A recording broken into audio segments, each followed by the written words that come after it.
Volám sa Martina Ivaničová a chcela by som vás poprosiť, aby ste podporili vydanie prvej slovenskej audioknihy sci-fi poviedok. Veľmi rada čítam fantastiku a myslím, že aj na Slovensku je dosť autorov, ktorí píšu tak dobre v tomto žánri, že si zaslúžia pozornosť širšieho publika. Zároveň veľmi rada počúvam hovorené slovo, a to najmä v situáciách, keď nie je možné čítať, napríklad keď šoferujem alebo pripravujem večeru.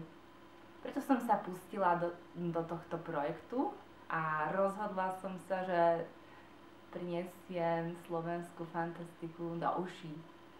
So zvukovou realizáciou mi pomohlo občianske združenie Euforion a audioknihu načítal Michal Kľúčka, ktorého meno vám možno nie je známe, ale hlas určite áno, pretože Michal prepožičal svoj hlas už veľkému množstvu filmových postav. Okrem toho je to mimoriadne všestranný človek, takže spolupráca s ním bola skutočne zaujímavá. Na audioknihe sú poviedky troch autorov, Juraja Kaščáka, Mímy Pávovej a Tomáša Knapka. Sú rozdielne, no niečo ich spája.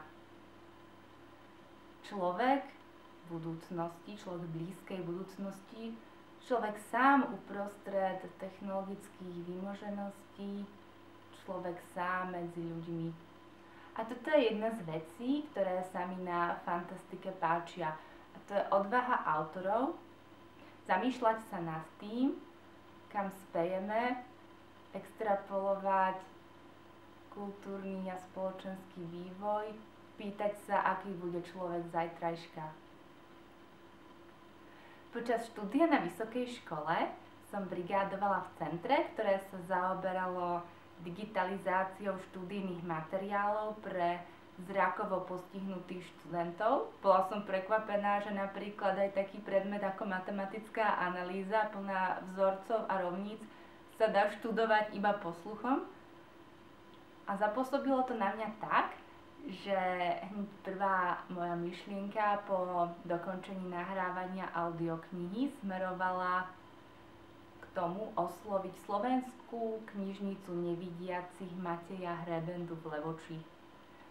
Jej vedenie veľmi ústretovo prijalo môj návrh, že im túto audioknihu po dokončení venujem ako dar do ich digitálneho fondu.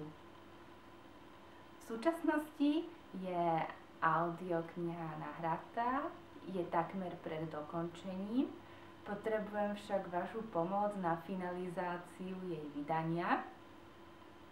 To znamená na dizajn obálky. Mimochodom, titulnú ilustráciu už máme z pera alebo z ceruzky nádejnej mladej autorky Ivany Blaškovej. Ďalej potrebujeme tie prostriedky na fyzickú tlač médií a obálok a na distribúciu, aby sa dostala k čo najväčšiemu počtu ľudí. Preto vám prajem príjemné počúvanie a ďakujem za podporu.